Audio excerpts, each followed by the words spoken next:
Il était jeune, brillant, rapide, impulsif, mais il avait une chose qu'il ne contrôlait pas, sa colère. Il s'énervait pour tout. Un regard mal interprété, une remarque, une erreur, et aussitôt les mots sortaient. Durs, tranchants, blessants. Son entourage souffrait, ses amis s'éloignaient, ses parents ne savaient plus quoi faire. Un jour, après une violente dispute, son père l'appela calmement. Il lui tendit un sac de clous et un marteau et lui dit « À chaque fois que tu te mets en colère, va planter un clou dans la barrière du jardin. » Le garçon haussa les épaules et partit sans comprendre. Le premier jour, il planta 37 clous.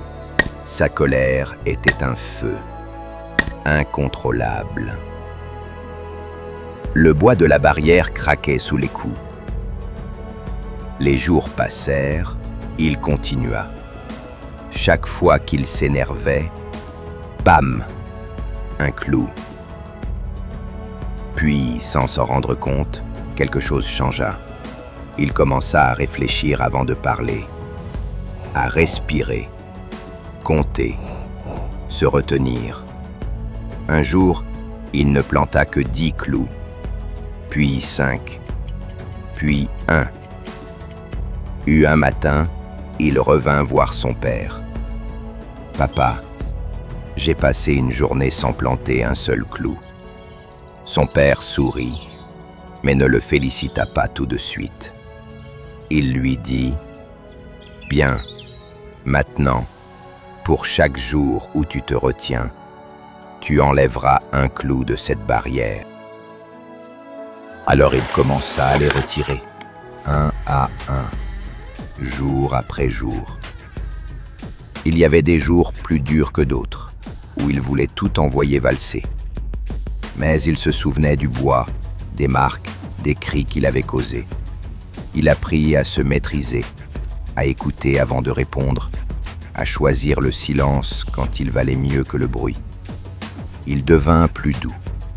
Les gens commencèrent à revenir vers lui, ses proches à lui reparler.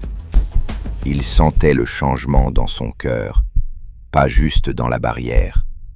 Et enfin, un matin, il n'y avait plus un seul clou. Il courut voir son père, fier, heureux. « Regarde, j'ai tout enlevé. » Le père ne dit rien. Il le conduisit doucement jusqu'à la barrière. Devant eux, une barrière trouée, marquée, fendue, défigurée. Le garçon se figea. Il avait enlevé tous les clous, oui. Mais chaque coup avait laissé un vide, un trou, une cicatrice. Le père posa une main sur son épaule. « Tu vois, mon fils, quand tu te mets en colère et que tu blesses quelqu'un, tu peux t'excuser, tu peux réparer, mais les marques, elles, restent, comme ces trous dans la barrière. » Le garçon baissa les yeux. Il comprenait enfin. Sa bouche était une arme, ses mots des clous. On peut planter le pardon, mais on ne peut pas toujours effacer les blessures. Maîtrise ta colère, parce qu'après l'explosion, il ne reste souvent que des ruines.